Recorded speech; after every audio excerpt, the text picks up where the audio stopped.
Hello everyone, my name is Leo and with this video we will compare the Neural DSP Nano Cortex versus ToneX Pedal.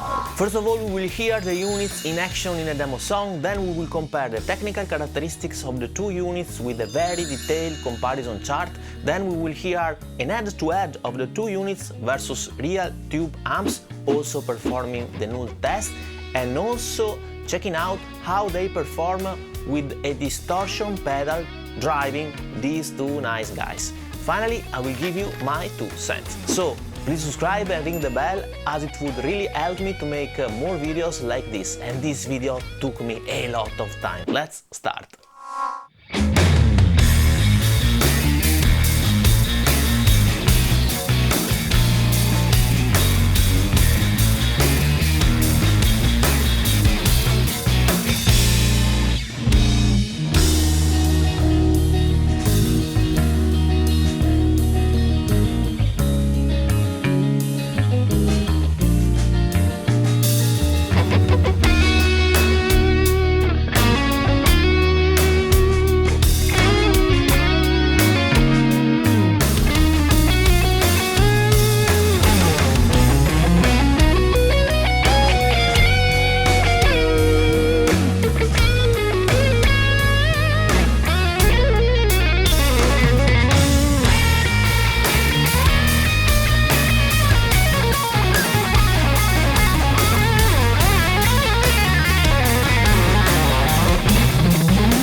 Let's now compare the technical specifications and features offered by the two units. First of all, we have access to tons of profiles for both of the units. Here I think that it is worth noticing that. First of all, with the Nano Cortex you can create profiles only via hardware, via the Nano Cortex itself, where with the IK ecosystem you have a software profiling procedure that should guarantee better performances, as we can use our top-notch professional-grade audio interfaces. We will check out the performances in the more sound section of this video. Second, IK has a much easier method to share profiles, where with the Cortex the procedure is more closed and complicated, and actually I don't see any advantage in keeping the system so close. For sure there is no advantage for musicians that would like to gain some penny selling their profiles. You can do it, but as I say, the procedure is cumbersome. Such a weird choice from Neural here. Both the units offer the possibility to load third-party IRs. In terms of patches and presets, the ToneX offers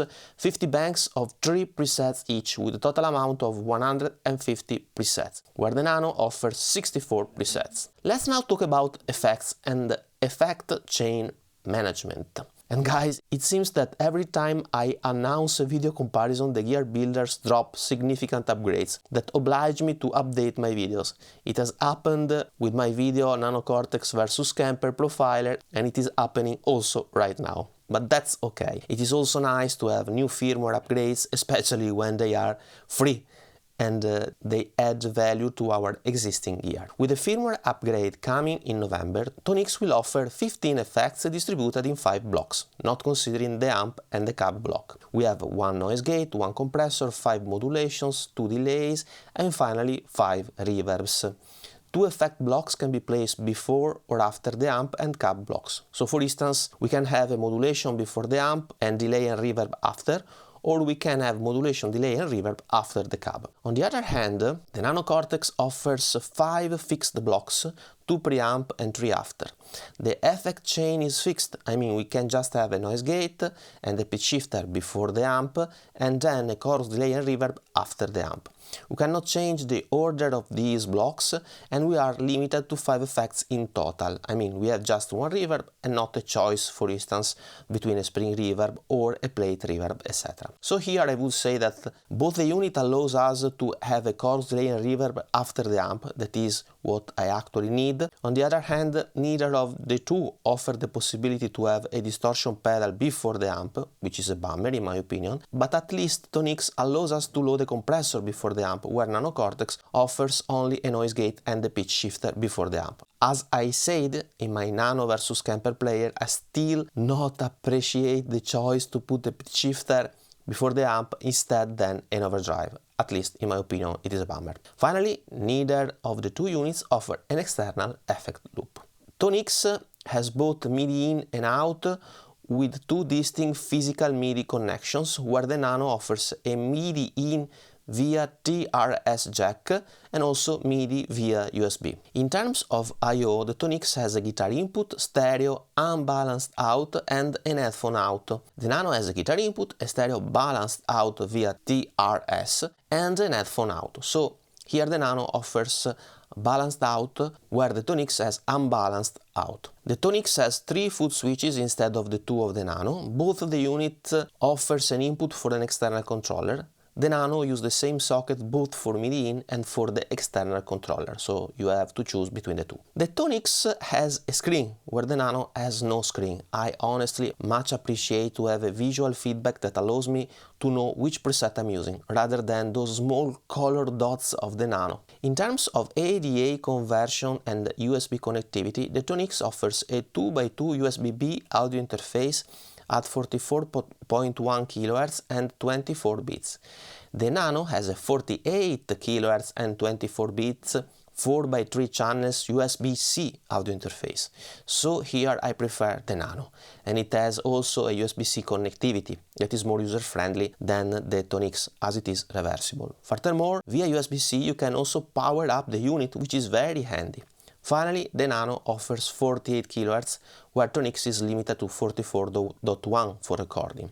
When you play, the sampling rate goes up to 192. As regards latency, they are similar, even if ToneX is better at 2.1, 2.2 milliseconds, and 3 for the Nano that goes up to 3.6 when we use the pitch shifter. I have done dedicated latency test video for both the units, even if the one of the ToneX is old and does not take into consideration the new firmware. In terms of special features, I would mention that the ToneX can be controlled with a computer via USB, where the Nano has only a mobile app, which is nice, but it does not offer a computer app, and I always prefer to have a computer app. The Nano is more power hungry but smaller and lighter than the ToneX pedal, as you can see from the table in the screen. And finally the price, where the ToneX is cheaper, and this is nice obviously. So summarizing, I would say that the main differences are: with the Nano you can profile your amp only via hardware, where ToneX offers a software procedures that I prefer, as I don't need to change one single cable of my audio gear to make a profile, and I can take advantage of my professional audio gear to create profiles, not relying on the Nano hardware, which I think has worse converters than my 3000 audio interface. The ToneX offers more effects, and with both of the units you can create chains with the chorus delay and reverbs after the cab. That is what I use. Both the unit has a limitation, that is the impossibility to load an overdrive before the amp, but at least ToneX is a bit more flexible, as you can place a compressor before the amp, and you can also place actually 2 blocks before the amps. So for instance you can place a chorus before the amp. ToneX has both MIDI in and MIDI out physical MIDI ports, where Nano has physical MIDI ports but via TRS or USB. The ToneX has a screen, which is totally missing in the Nano. The Nano offers a 48 kHz audio interface, where the ToneX is limited to 44.1. And furthermore, the Nano has a USB-C audio interface with 4x3 channels instead of the 2x2 of the ToneX. Furthermore, ToneX has 3 full switches, where the Nano has only 2. And lastly, the price, where the ToneX is cheaper. Please let me know if there are other differences that are important for you, or if there are mistakes, so that together we can help other guitarists to make the right choice according to their needs. Let's now jump to the more sound section of this video with some pretty incredible scientific tests that I can't wait to share. Welcome to the more sound section of this video. Here we will share 4 tests. First of all, we will just check out a simple comparison focused on clean tones, where it is gonna be pretty difficult to tell the differences between the units, in my opinion. Then, with the second test, we will check out the dynamic range management of the 2 units and how they manage the note envelope.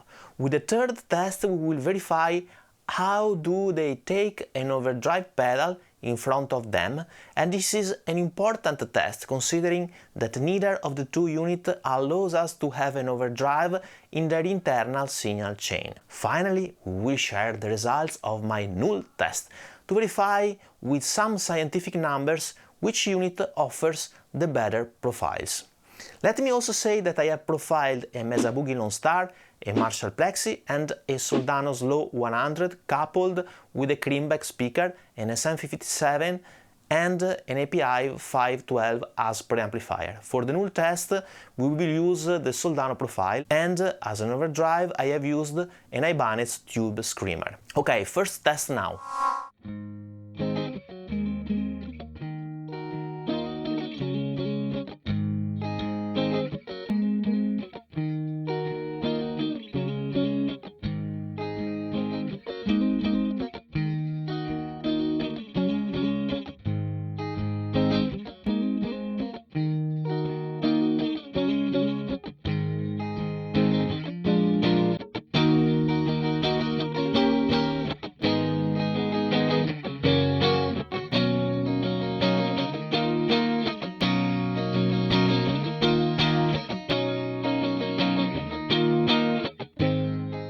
Well, what do you think? They sound very similarly, right?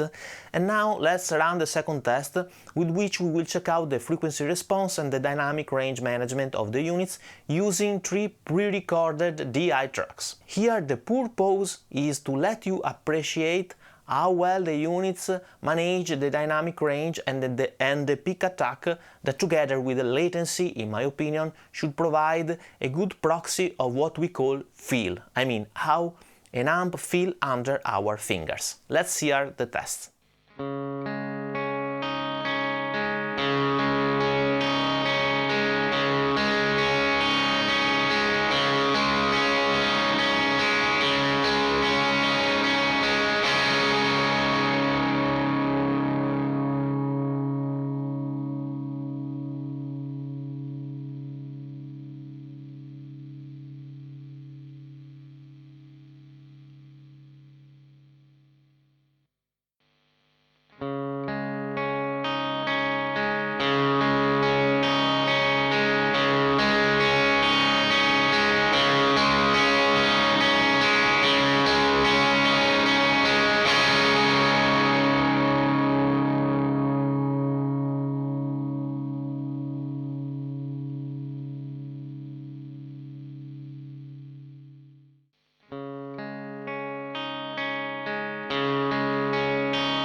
And now, how do these units take pedals?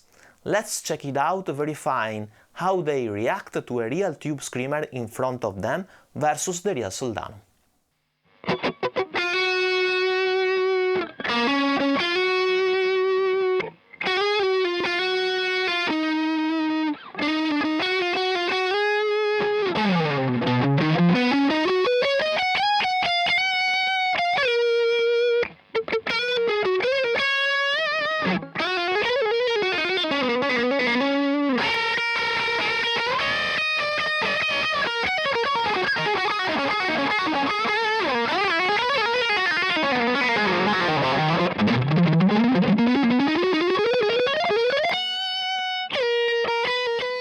And now let's move to the numeric part of this video. Of course, we're gonna rely on the Null Test, which is based on the concept that if you play a sound and its phase inverter counterpart, you obtain silence. Therefore, if we need to compare two sounds, we can play them at the same time with one of them phase inverted, and the lower the resulting LUFS is, the more the sounds are equal each to the other. I would not enter into further details, and if you want more info you can check out my other video comparisons where I have explained the Null Test more deeply.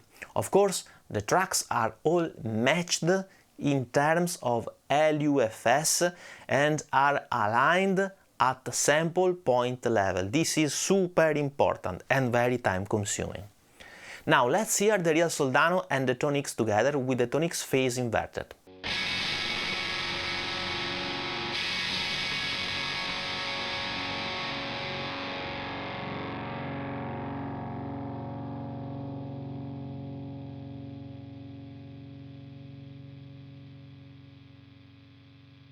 As I said, the lower is the volume, the higher the fidelity of the profile is.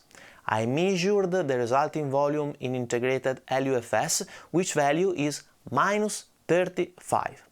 Let's do the same with the real Soldano and the Nano Cortex, phase inverted.